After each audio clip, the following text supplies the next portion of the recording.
Bonjour chers internautes et bienvenue dans notre émission Café Politique. Et là, comme thème principal, na biso, donc analyser sortie médiatique Yandeko Moïse Katumbi ou Autosala dans le Bumbashi. Oui, na kana makasi. Avant tout, ban émission na biso na kosenga bo s'abonner na chaîne na biso pour na bao ba yesika. Po na ebiki o tokobeta tokobimisa ba vérité nyonso. Et c'est le moment. Et cause à la vérité sans gants. Ceux qui sont pour la toute première fois sur notre chaîne, donc Senga Nabino, vous partagez un message dans le groupe WhatsApp. Et surtout, je vais demander que l'émission Botin de la Batuyak Moïse Katumbi dans le groupe WhatsApp na bango. Botin de l'émission. Boza émission yo, on a pas besoin de sur na Facebook. Botin dans le groupe Facebook ya Batuyak Katumbi. Balanda vidéo pour la vérité autocobimisa lelo na yebi ke bato mususu bakopi église et kopesa bato mususu tension. Ensemble, nous avons suivi la sortie médiatique de M. Moïse Katumbi. Pour ça, qui est journaliste, il y a chaîne Moko ya Lubumbashi. Il a abordé 3 points que nous allons essayer de débattre aujourd'hui. Sans plus tarder, nous allons na point ya liboso, na likambulitali nationalité. Qui nous ont dit ça? C'est les talibans qui nous ont dit que le candidat Constant Moutamba, qui avait retiré sa requête parce que il n'avait même pas délégué ses avocats. Il y a eu d'autres plaintes. Il y a des gens qui ont fait voyager d'autres personnes à Kinshasa. Chimwadi, Chani, qui ont déposé leur requête. J'étais tranquille. Moi, je ne veux pas parler des autres candidats. Vous êtes très à l'aise. Oui, oui. J'étais sûr que ma candidature allait être validée parce que je suis congolais. Moi, quand j'étais en exil, parce que c'est la question du jour, je suivis même une avocate que j'ai recevue chez moi à la maison. Elle connaît que je suis congolais. J'ai été le meilleur élu de la République démocratique du Congo. Personne n'a eu mes voix jusque-là. J'étais élu en tant que Congolais à la députation nationale et à la députation provinciale. Je fus le meilleur gouverneur, félicité par tout le monde. J'étais Congolais. Nous avions fait le rassemblement avec le feu président Tshisekedi. Quand j'ai sponsorisé l'union de toute l'opposition, je fais voyager plus de 100 personnes. J'ai eu leur visa, malgré que j'étais en exil. Je payais leur billet d'avion, leur séjour en Europe. Là, j'étais congolais. Mais ce qui est très grave, je voyageais avec eux. Je voyageais avec le président actuel dans plusieurs pays. Je suis allé avec lui aux États-Unis plusieurs fois. Mais je voyageais avec mon passeport congolais. Je voyageais avec Jean-Pierre Bemba dans plusieurs pays. Je suis en train d'écrire un livre sur tout ce qui... Mais comme vous posez la question, M. Kalonji, comme vous me posez cette question, je vais demander à M. Patrick d'aller dans mon bureau. J'ai toujours gardé mes passeports et je vais vous montrer. Je voyage avec quel document et les visas. Vous allez... Non, mais vous allez voir si c'est monté ou pas. Parce qu'un visa Schengen, le visa Schengen, il y a un numéro, on peut le retracer. L'Union européenne peut dire non, ce n'est pas un vrai visa, c'est un faux visa. Le visa canadien de 5 ans, ils peuvent dire ce n'est pas un vrai visa. Les Américains, ils peuvent dire ce n'est pas un vrai visa. Mais je voyageais. On a supprimé le passeport semi-biométrique pour que je ne puisse plus voyager.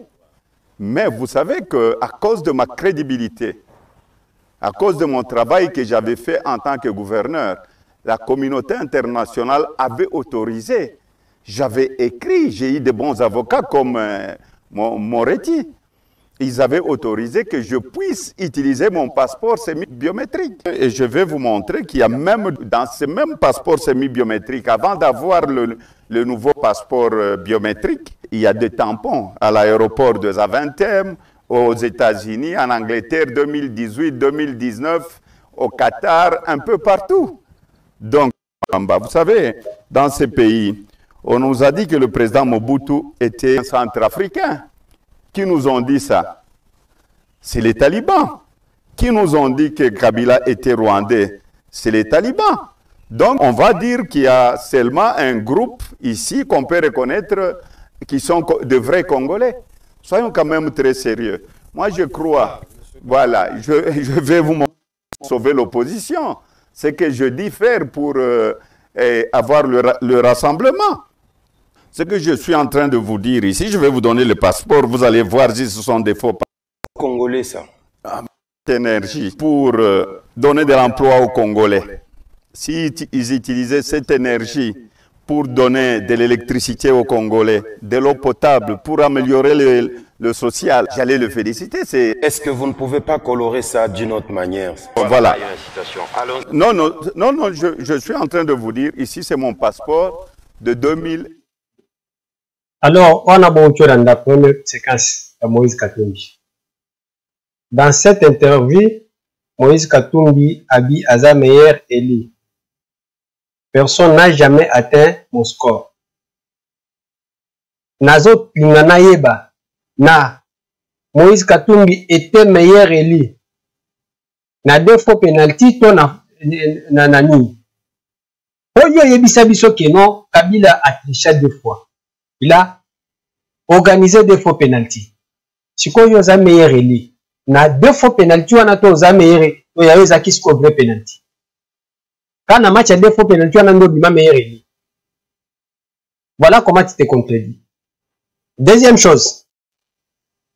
J'étais le meilleur gouverneur. Je ne sais pas. Accepté par tous.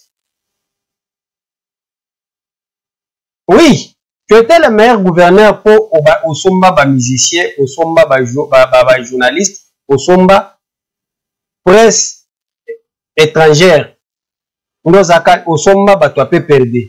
Nos aka meilleur gouverneur. Mais c'est aujourd'hui si tu étais meilleur gouverneur. Il faut nous prouver à travers les actes. Pour onyo soyo sala, ou ekola kisabiso tozuyo, tozuna mama Fifi Masuka, totie bino. Collègue na Fifi Masuka. Nani aza meilleur gouverneur. Okola kisabiso hôpital oyo tika lelo oya malonga o ba ceux qui va visiter que cet hôpital a été construit par Moïse Katumbi. Tu peux nous montrer un barrage hydroélectrique oyo to osala comme gouverneur.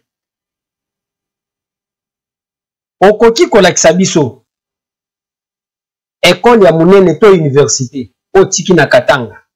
Okoko la kisabiso autoroute oyo tika na Katanga. À l'époque, comme gouverneur, Potondi Makosa meilleur gouverneur. Moïse Katumbi, tu étais gouverneur du Katanga. Hôpital Jaswe Sende. Ata peinture à Pamba Batiate. Zoya Lubumbashi. Banyama o bazalaka kuna c'était miselekete na baku. Il a fallu attendre que Jacques Abouda a comme gouverneur pour réhabiliter Zoya Lubumbashi. Gouvernorat, bureau du travail oyo bandaki osalela ta peinture a Pamba ti olongo tikalo pakuna. Meilleur Eli, meilleur gouverneur na réalisation ni. Ba goudron oyo bandaki kobwaka na nzela bandaki benga ngo kabuli bakatange bayebi. Donc ezaki à 2 mois 3 mois ilungwe. Siko ezaki meilleur gouverneur par rapport à quoi? J'ai sponsorisé l'unité de l'opposition. Moïse Katumbi, pour sponsoriser unité à l'opposition. Mais c'était pour votre intérêt. Yotango Bebaninaka, Omeli Kabila Mbongo, la 2016, Mbongo à Iranium, au Kimi, au Yen opposition, pour se racheter au Bandiko Mbongo, aux Salaba dépenses. L'IDPS a été créé le 15 février 1982. Si en 2016 Ozoya, 34 ans après, Moïse Katumbi, l'IDPS vivait avec l'argent.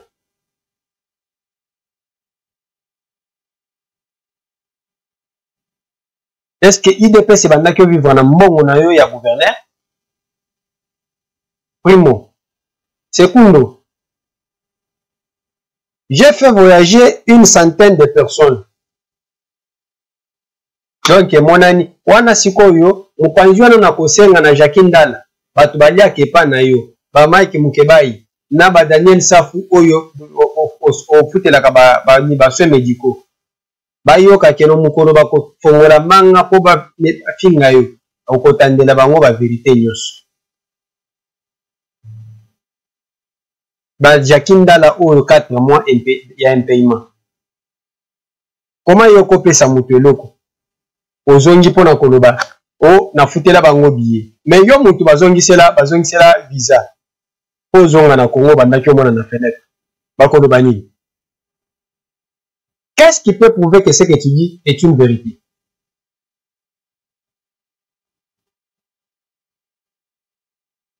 Que yonde moutou osalila bango.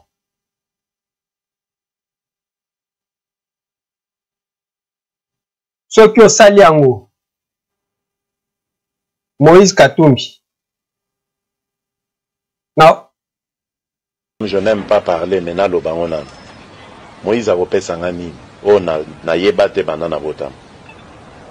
Nga na mona poto, je crois que Moïse a yebagi même pas ce que c'était poto. Na kenda poto na bandi. C'est ça kozani. Na vanda na bandaku ya minene, na roula na ba voiture ya toutes les voitures de luxe. Banda pour moi, j'ai connu toutes ces grandes voitures, toutes ces belles voitures. Pourquoi n'a rolenga pona devant Mbongo Moïse? Pourquoi n'a hypothéqué l'identité nangai? Je n'aime pas parler comme ça, mais il faut na lo bango. Parce que peut-être bazo soit kana bango comme général. Nana lenga devant Mbongo, j'ai pas besoin, j'ai jamais. À la campagne électorale, il faut pas que les gens tombent. Si nous avons un financement, et qu'on dit que toi, Katumbi, prends l'argent de notre financement qu'on a eu, toi tu vas louer l'avion, toi tu signes et tu présentes au peuple les reçus pour dire que c'est toi qui as loué l'avion, c'est de la malhonnêteté pure et simple. Katumbi n'a pas donné l'argent pour louer l'avion avec son argent. Bon, il peut brandir, madame, il peut brandir un reçu qu'il avait signé parce qu'il était l'envoyé du groupe pour prendre l'engagement au nom du groupe, pas avec son argent.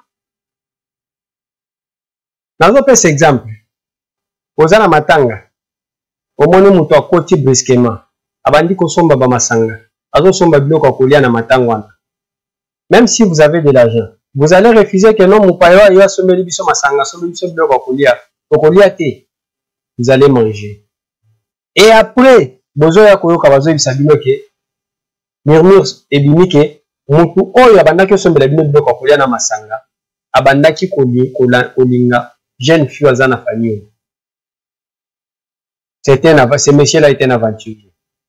Donc, le quoi sombela ki bino biloko, pour le non, le quoi sombela ki biloko, pour na masanga. Botika, nous au moins on a dit ce ça y est. C'est ça que Moïse Katumbi a fait.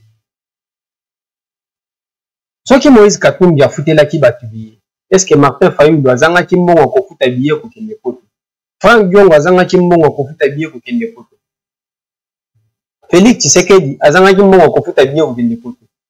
Oye lelo Moïse Katumbi a lobi que il a fait voyager des personnes.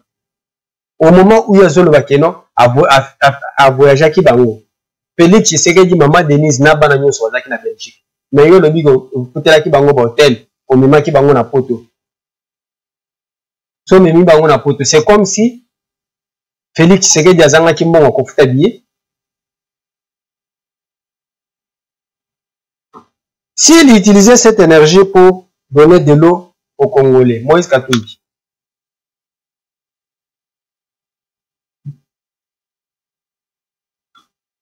Tant que s'il utilisait cette énergie pour donner de l'eau aux Congolais.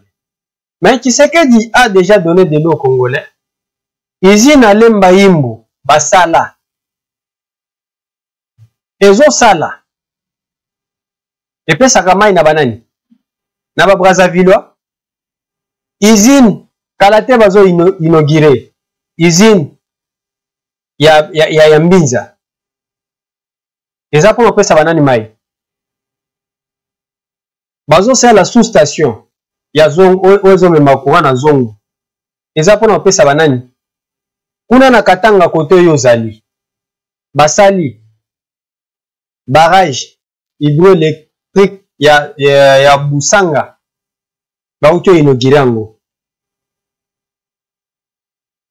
Hôpital mama yemo bazo salango. C'est pas le social, peut-être qu'il y a une signification sociale. Hôpital de la Mouya na Mbujima bazo sala. Aéroport à Kisangani bazo sala. Aéroport ya Bwendi bazo sala. Natanga msusu. C'est pas le social. Gratuité à maternité, c'est pas le social. Gratuité à enseignement primaire, c'est pas le social. Social ozoluka, eza social. Peut-être tout na benga batunayo, otuna bango, ba ebisayo, signification ya mot social. Peut-être oyebi yango te.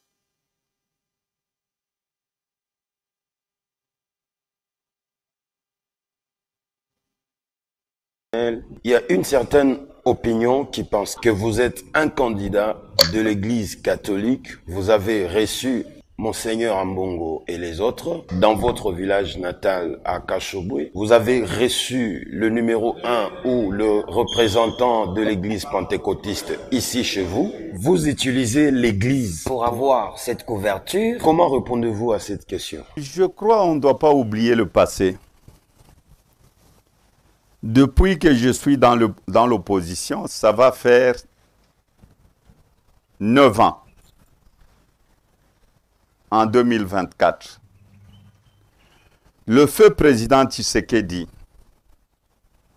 plus de 37 ans d'opposition, il était d'une église de réveil où il était catholique. Je crois le feu président Tshisekedi, j'ai beaucoup de respect pour lui, il était catholique.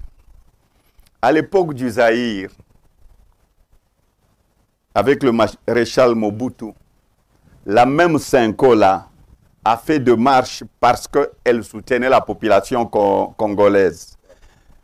La Senko n'a jamais soutenu un individu ou l'église méthodiste. Moi, que l'IDPS me donne le montant que le feu président Etienne Tshisekedi avait donné à l'église catholique parce qu'elle défendait le peuple. Quand la population souffre, l'Église ne peut pas tolérer. Est-ce qu'elle n'est pas... Non, laissez-moi terminer. Alors l'argent de Tshisekedi a beaucoup marché pendant 37 ans de lutte parce que l'Église était là. En 2018, est-ce que j'étais candidat? Non. Parce que les gens racontent du n'importe quoi. On veut même distraire la communauté internationale, même les diplomates à Kinshasa. Le président Kabila, à qui on a attribué une autre nationalité, le président Mobutu, à qui on avait attribué une autre nationalité, par le même groupe.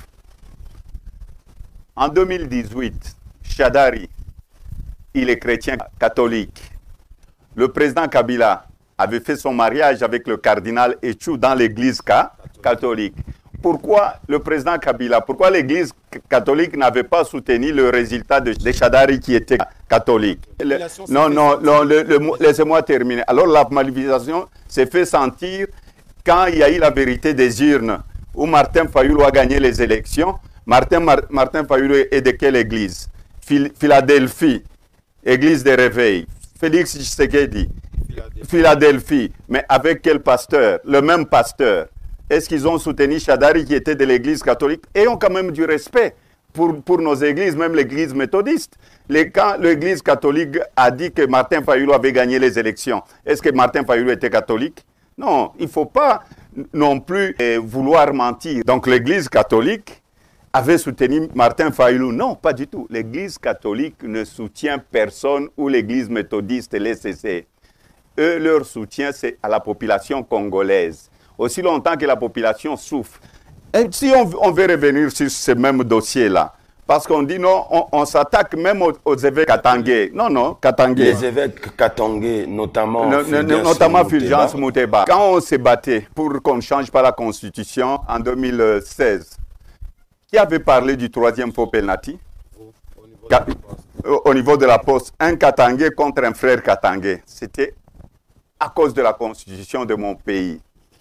2. Les évêques katangais signaient de messages très forts contre leur frère katangais Joseph Kabila. Là, il n'y avait pas le tribalisme. Soyons quand même constants. Félix Tshisekedi, Martin Fayulu, quand nous de l'opposition on était essoufflés, on allait avec le CLC qui organisait des marches, c'était où? Dans des églises catholiques. Ce n'est pas de cette façon qu'on peut remercier l'église catholique, parce qu'on est au pouvoir. Si le président avait un bon bilan, l'église allait applaudir. Rossi Chimanga et Thérèse Kapangala, qu'on a tué. Combien de chrétiens catholiques ont perdu la vie? Est-ce que moi j'étais candidat? Mais je n'étais pas candidat. Alors, ce que je suis en train de vous dire, l'église catholique, l'église méthodiste, les CC n'ont pas un candidat. Leur candidat, c'est la population congolaise. Il ne faut pas déplacer les débats parce qu'on a échoué. Est-ce que l'église catholique a demandé à ces régimes de ne pas donner de l'eau potable aux gens? Est-ce que l'église méthodiste a demandé de ne pas donner de l'électricité? Et est-ce que l'église catholique les a demandé qu'il puisse y avoir l'inflation dans ces pays? Le taux de dollar, depuis que le président Tshisekedi a pris le pouvoir, il a trouvé le dollar à 1300. Aujourd'hui, il est à 2500. C'est l'église catholique. Donc, on doit se taire quand le peuple est en train de mourir. Non, pas du tout. Donc, Michiou, ça, la Cour constitutionnelle, il y a une certaine... On a beaucoup de Moïse Katumbi, la deuxième partie. Dans l'état du Makambu, il y a soutien à une église catholique. Moïse Katumbi a lobby qu'à l'époque de Mobutu, la Senko était contre son régime. La Senko n'était pas contre le régime de Mobutu. Et d'abord, il faut vous dire que l'IDPS n'est pas contre l'église catholique.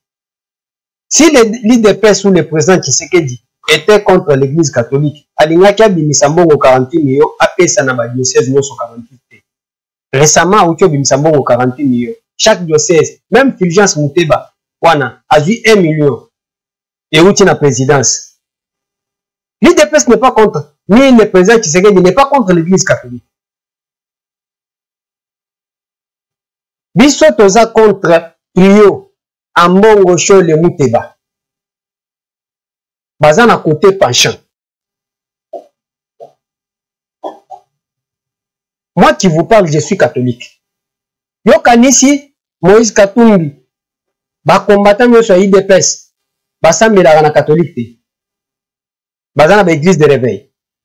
Il y a des catholiques, comme moi qui te parle, je suis catholique. Mais je ne soutiens pas la position ou les positions prises par Ambongo Chole Mouteba. Je le dis que non, aux chrétiens catholiques. Mais tout le monde a fait une guerre, il y a Mbongo, ok, oyeboui. Mais l'évêque Kassanda a fêté à Moujimaï. Tout le monde y a ta enveloppe au Tindeli. Yo muto ozakana batu na yote. Okendaki na Mbujima ata message ya félicitations. Otindelaki ye. Ekiri na yo wana trio na yo wana Ambongo Chole na Mouteba. Qui était parti là-bas? Ambongo c'est le cardinal. Il devrait être là-bas. Tomoni Marcelin Outembi, l'archevêque de Kisangani même Tazala Kikuna. mais en mbongo akendaki te point. Yozo zabiso bana mike. Chers internautes, je vous prends un témoin. Moïse Katumbi, quand il était gouverneur, nani akoki ko balancer photo na ye l'église catholique. Moïse Katumbi, Olive Lembe, Kabila président. Bon balancer ba photo, nani akoki koza na photo na ye. Olive Lembe à part mariage na bango. Nani akoki ko balancer Olive Lembe à quelle église catholique tant Kabila zaki président de la République. Nani akoki ko balancer photo à Moïse Katumbi comme gouverneur à quelle église catholique à Kyosambi. Mais nous sommes des chrétiens catholiques. Je connais la première photo de Moïse Katumbi. Ezatan Wameli Kabila Mbongo. Ndia s'est retrouvé au Afukama na côte. Nazana Ngu Ao. C'est ça la première photo de Moïse Katumbi. Comme chrétien catholique. Yosa Kouyakou une église catholique. Yosa catholique là. L'église soutient le peuple qui souffre. Si l'église soutenait le peuple qui souffre, pourquoi Ebisanga avant président de la République, ce peuple souffre depuis longtemps, avant l'avènement de Félix Tshisekedi au pouvoir. L'église qui soutient le peuple qui souffre, Abandaki Kofout sa minerval combien avec l'école. Et ce peuple qui souffre, Bana na bango Bandaki Bazaki na accès à l'école na bango, maman oteka matembele. Azan accès à Kofout la moine autant que sa moine école catholique ou à Kinshasa ou. Est-ce que les Minerval étaient fixés en francs congolais? Une église qui soutient les peuples qui souffrent. Nabe hôpitaux na bango. Ceux qui moi si abouti na césarienne avant l'avènement de Félix Tshisekedi au pouvoir. Facture bandaki kobima combien? C'est ça l'église qui soutient le peuple qui souffre? Voilà le populisme.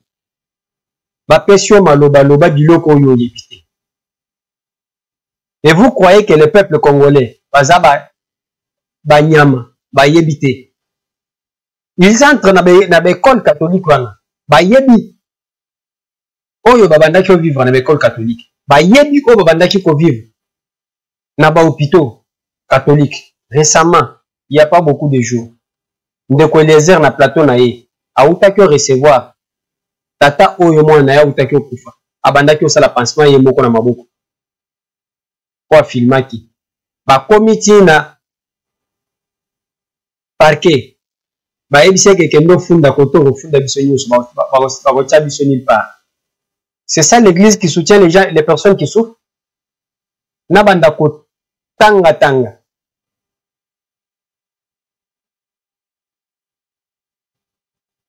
nga makambu oyo. Pourquoi l'église catholique n'avait pas soutenu la candidature de Shadari qui était catholique?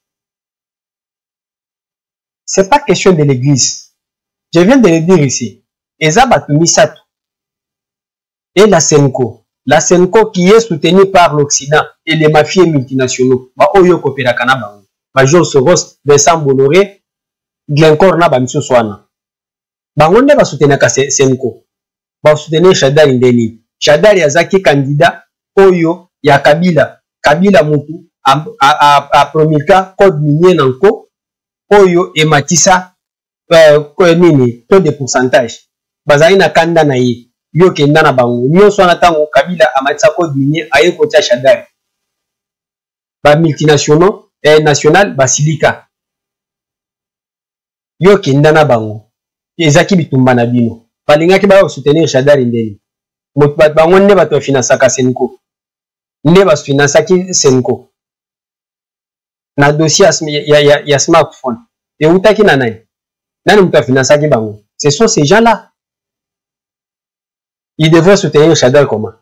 Pour azabu assemble la kepa na bango. Ceux qui ezaki que non Shadari assemble la kepa na bango. Mais ABTO, conseiller à président, en matière de l'église n'a pas comme sous Bojo. Mais c'est un abbé, c'est un prêtre catholique.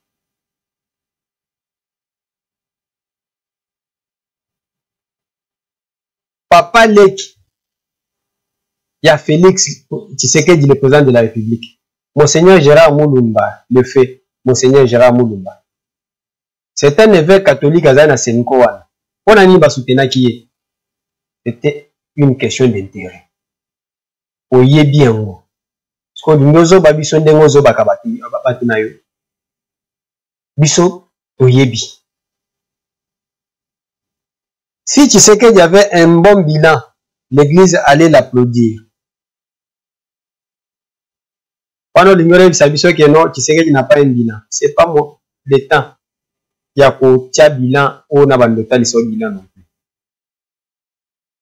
Même si tu sais qu'il a transformé qui Congo, comment qu'il le quoi, Californie, le quoi Dubaï, l'église catholique n'allait pas applaudir. Dans une autre vidéo, Hollanda, peut-être, aux amotokos à l'obosani. Landa vidéo. Monte une campagne organisée contre le gouvernement, contre la nation. Des évêques abandonnent leur mission d'évangélisation pour s'ingérer dans les affaires de l'État. Nous n'allons plus tolérer ça. Monte une campagne organisée contre le gouvernement, contre la nation. Des évêques abandonnent leur mission d'évangélisation pour s'ingérer dans les affaires de l'État. Comme Toloba Kike, Senko, Mobutu pour diriger Kimboka Biente Yaoundé, église catholique, et soutenant qui était. Mais au Bosanike, même l'église catholique est soutenant qui Mobutu. La troisième voie, après conférence nationale, Tshisekedi Abimi, les pères, Abimi, Bakio ça la troisième voie, pas l'église catholique. Mais on a une vidéo, il y a le Lumumba. L'église catholique est Bandakio Bumbisaye. Pour diriger Kimboka Mabe, il n'avait pas un bilan.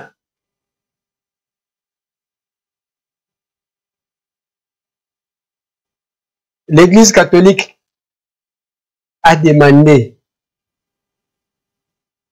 à ne pas, à Tshisekedi de ne pas donner de l'électricité, l'eau potable. Nassi n'a répondu. Nassi n'a répondu que peut-être la réalisation est débile. N'a pas attend qu'on les réalise sous Nassi n'a répondu.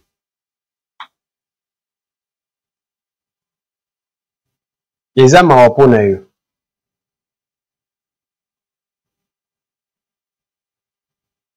Allez voir cette interview avec France 24, avec Boisbouvier.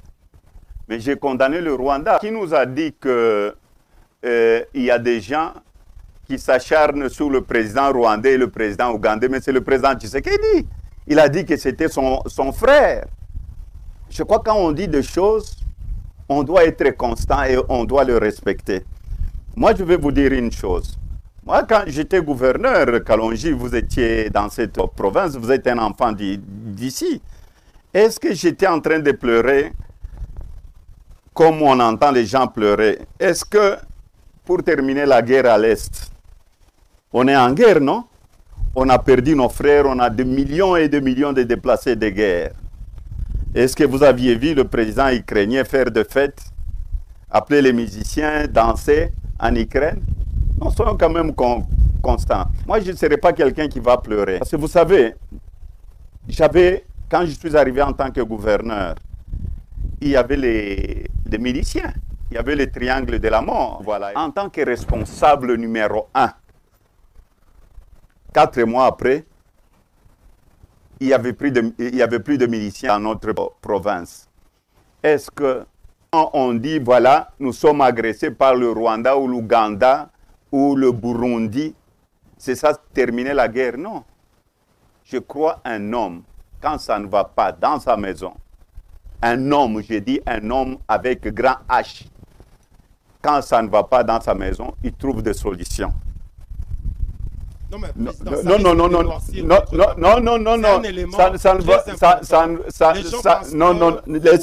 non, laissez-moi terminer. D'abord, c'est un mensonge. Non, qui font ça? C'est toujours un même groupe, les talibans. Moi, président de la République, je ne vais condamner personne, mais je vais remettre l'ordre. 6 mois, il n'y aura plus la guerre chez nous. Et on va respecter les militaires. Et je vais vous poser une question. Les militaires qui sont en train de mourir au front, nos militaires à nous, leur prime de guerre ne dépasse pas 30 $ par mois ou plus ou moins 30 $ par mois. Un ministre qui se déplace qui va en Belgique, qui va aux États-Unis, combien il touche de frais d'émission par jour? Pas moins de 3 000 $. Est-ce que nos militaires qui souffrent là-bas, les députés qui touchent 21 000 $, un militaire qui est au front qui touche moins de 150 $? Mais soyons constants, il ne faut pas endormir la population. Moi, je ne serai pas un président populiste. Je serai un président bientôt qui va trouver des solutions pour la population congolaise. Je vais remettre de l'ordre. Je vais distribuer les richesses du Congo. En améliorant la vie des Congolais, les militaires doivent être bien payés. Donc, on va me dire que nos militaires, quand on leur donne moins de 150 $, c'est le président Kagame donc, qui dicte au gouvernement congolais de payer 150 $ et payer les députés 21 000 $. Soyons quand même sérieux. Moi, je ne veux m'attaquer à personne. Non, mais Unona, il faut être constant. N'a l'état président Kagame Kukirio Mukinchas. Ataka village kumuletaki, n'a muletaka mu stade. Kuria président Tshisekedi, miri tafuta kwenda kule bani. Moïse Katumbi, tokende na nini na biso suka, na monita na biso ekileki déjà, molimbisa, tokosala au moins 45 minutes au 6. Moïse Katumbi, na séquence à suka oyo, alobi ke, Tshisekedi nous a dit que Kagame était son frère. Mais Moïse Katumbi, yo oyebisa biso ke, Tshisekedi c'est mon frère. Pasi nange, pasi nange, pasi na mou. Dike ngadjeba, dike ngadjang. Pasi na yo, pasi nanga. Mateso yako, mateso yango. Yo muto yebisa biso bilokwana. Mais nous sommes arrivés à Genève. Bino batubolo baki bilokwana. Nous sommes arrivés à Genève. Est-ce que bosalela mateso yako, mateso yango? Bo trahira Félix Tshisekedi na Genève. Yo muto bandaki olobaki. Trahison et outa na Genève. Yo muto bandaki olobaki. Tshisekedi c'est mon frère. Est-ce qu'on l'a eu? Otikala pona ba intérêt personnel. Toke Mupanzi. Martin Fayulu et Félix Tshisekedi na kati ya vidéo oyo na kati ya interview au lobby. Asambela kesika babandaki osambela sika moko. C'est-à-dire ils s'appelaient des frères. Balongwe pe a comme des frères, pas commis na Genève. O alobi na ko voter yo, alobi na ko voter yo. Otobina, nous sommes des frères. Lit na biso te bandango esika moko. Mais ba koti na salle, Martin Fayulu a voté Matungulu. Félix Tshisekedi a voté Martin Fayulu. Trahison et koti. Ils étaient des frères. Donc ceux qui mutu azan de aza frère on a yo akoko trahir muninga te. To relation ko kabwana te. Yo obandaki benga Félix frère. Mais lelo na yo na Félix. Bozali sous va faire. Bozali sous na relation. Voilà comment tu te contredis toi-même. Caïn était le frère d'Abel. Est-ce que ça va empêcher Caïn de tuer Abel parce qu'il était son frère?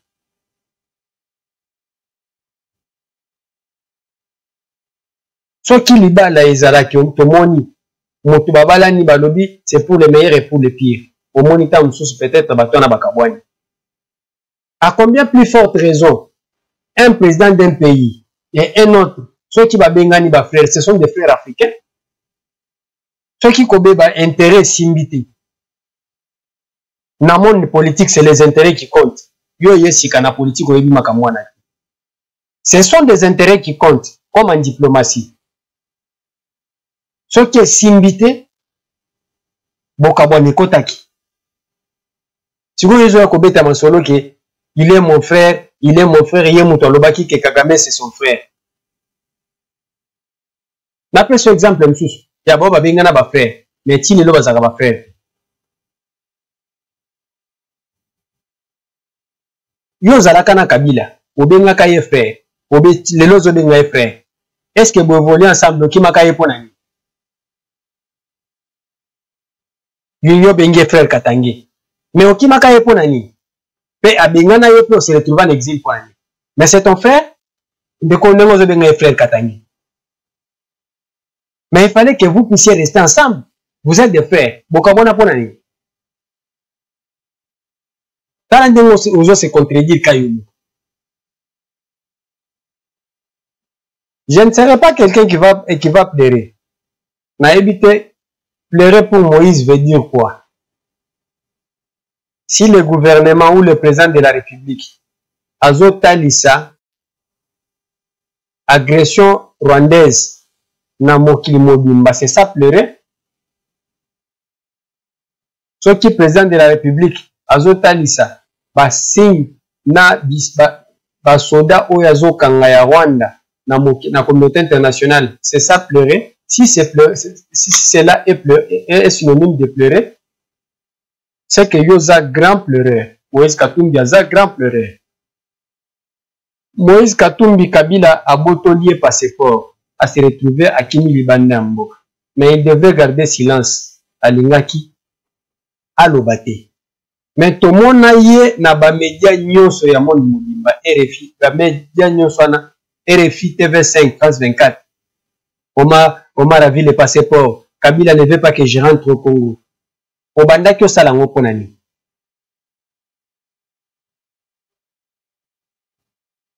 Obanda kyo salango ponani.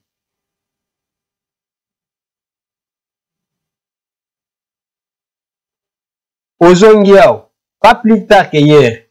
Obanda kyo ndetala match na Qatar. Obengi journaliste. O baboyi na bima na budget na nga eya kozwanga na bima nazo bima na nzela ya sakani na motoka. Olobaki yango pona nini? Yo moto lelaka te. Par exemple, les ebele o etali yo moko.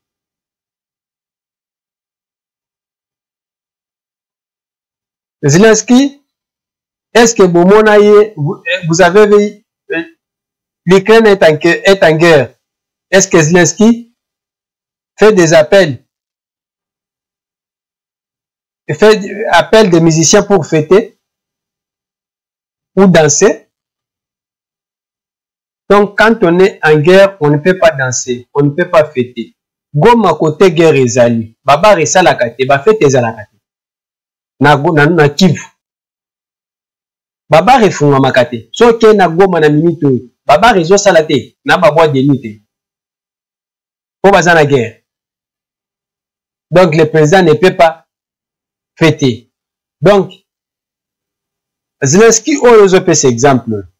Tomonye na ba TV News France 24, TV5, CNN. Azo loba ndenge Russie azo agressé. Lui aussi plaire.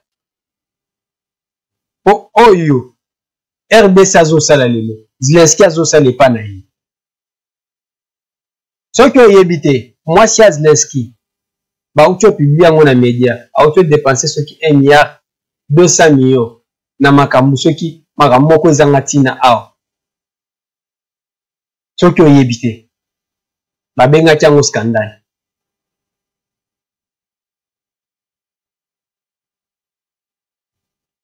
Le lot qu'on a sepeli là Moïse Katumbi, a lobby que non, dans 6 mois si le président il va terminer la guerre. On a France 24 à l'oba qui 3 mois évolue à 3 mois comme 6. Allez voir vidéo naïe ou ça na France 24. Il a ajouté 3 mois. Maintenant c'est 6 mois. Si un homme avec un grand âge, quand ça ne va pas dans sa maison, il trouve des solutions. Moïse Katumbi, Obeti Libanda.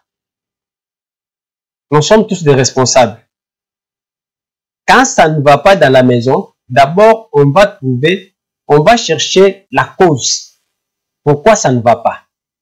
Avant de chercher la solution. Tu ne peux pas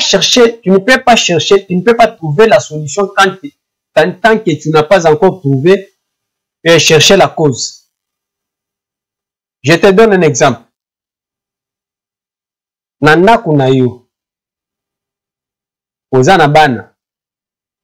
Biloko etikala kananda ko okutaka ba pantalon ebungi banini ebungi yo kendo luka solution ya kozwa kadena kotia na valise mais si soki oyo elobi okoti babuki kadena bazwi bilamba non Tu dois d'abord chercher la cause. Bilambo ebunga kanani mutozwaka.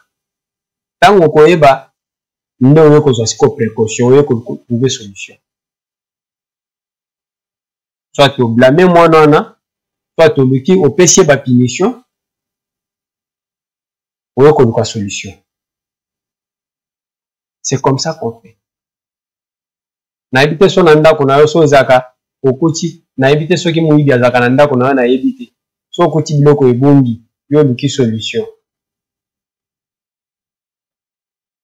Oyo kuti na ebi ko za bana misale ebele. Omoni basani salite. Ole ya koluka cause koyeba keno bana misale oyo bazaka très occupé ya wonde sala keno basokola basani te yo mbala moko oluki solution. Solution ni noke somba savon. Bon, moine, c'est trop enfantin. Je ne serai pas un président populiste. Il faut que démissionner na répondaki. Le populisme est tant aux autres services que ça meilleur gouverneur. Mais tu as le monde réalisation à ta moko. Maman Fifi Masuka, il y a mon quoi mi le belité kaza meilleur gouverneur. Mais tu as la réalisation est belé université. Par école, par centre de santé, biloko ebele oya sali. Mais yo zo mbenga meilleur gouverneur, mais tout le monde réalisation à mon côté otoko simalelo ya malungaki. Or que je suis en Katanga, mobimba grand Katanga ezaki na maboko na. C'est ça le populisme. Je vais améliorer la vie des Congolais. Par quel miracle? Faut yebisa biso comment tu vas améliorer en distribuant les richesses des Congolais. Comment le distribuer en abandako? Tala biloko ba yebisio ke loba oyo yebite.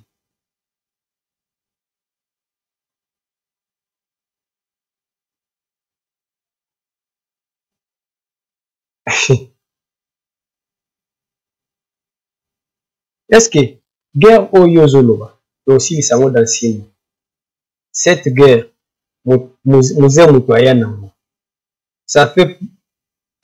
ça fait presque 25 ans au guerre aux amis. C'est qu'il n'est pas venu avec la guerre. Yona Kabila boyana guerre oyo botikango. Ti ozo kima Kabila guerre aux amis. Olobi ke makambu ya nino silisa triangle ya mitwaba eza lokuta. Ti olongwa triangle ya mitwaba, triangle de la mort na mitwaba ezala kaka. Etikalo siratin, mais il fallait kobeta lisusu lisola ya Gédéon qui était aussi lisango. Boni. Olingo kosanani. Peut-être kosa bakatanye. Kokosa bisote. Toyebi. Kosa bato mazembe. Po bakatanye ko je ne peux pas dire les katanye po bakatanye baza bato mayeli. Kosa bato mazembe. Kosa ba fanatique mazembe. Kokosa bisote. Tu n'as rien à nous mentir. Et là, Moïse Katumbi, au télémi, on dit que Bataliba ne va pas sa nationalité. Nous avons étudié à l'école primaire. Le président Mobutu est né à Lissala le 14 octobre 1930. Azamwana mama yemu. Petit kano ba papa Moïse Kat ya Mobutu te. Ba nationalité ozolo bana biso ki. Biso batu topesa ka batu ba nationalité. Ba taliban batu bapesa ka batu ba nationalité. Tozwa kango epa na bino. Tozwa kango epa na bino. Ibrahim Kabila tango alobaki ke Joseph Azamwana muzete. Ba taliban batu benga keke aya ko babongo. Ngoyi muke na tango apesa Kabila kombo kabangi. Bataliba batu batinda keke kende pesa kombo kabangi. Il y a une vidéo.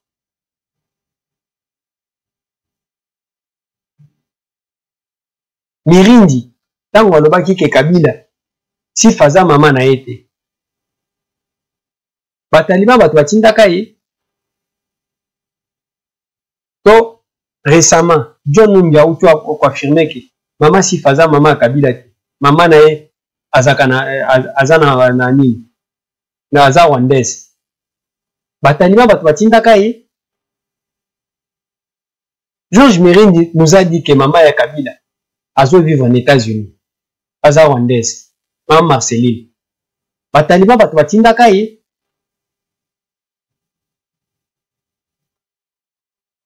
To like vidéo, to partager on a ba groupe WhatsApp. Qu'on a possible ça, nazo tia bino iloko moko ya Moïse Katumbi.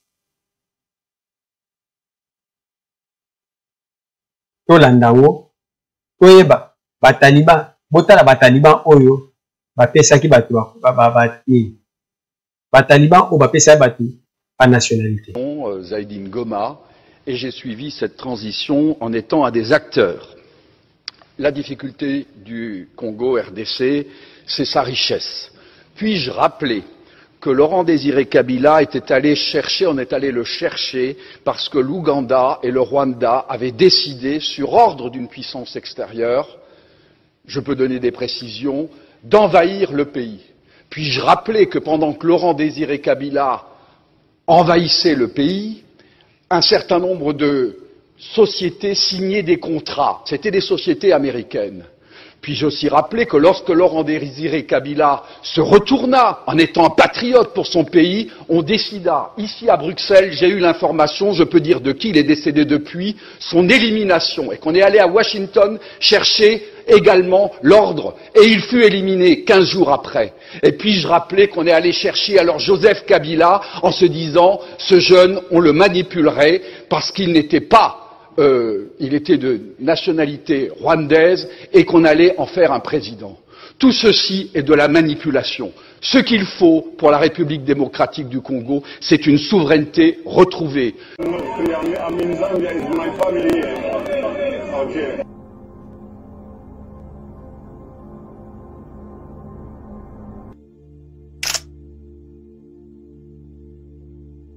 Et maman ya Moïse Bakunda ye ayebali a Zambien arabande kuna biloko tout. Mais amalgame les autres. Maman ya Moïse Zambien. Je vous donne encore un autre exemple.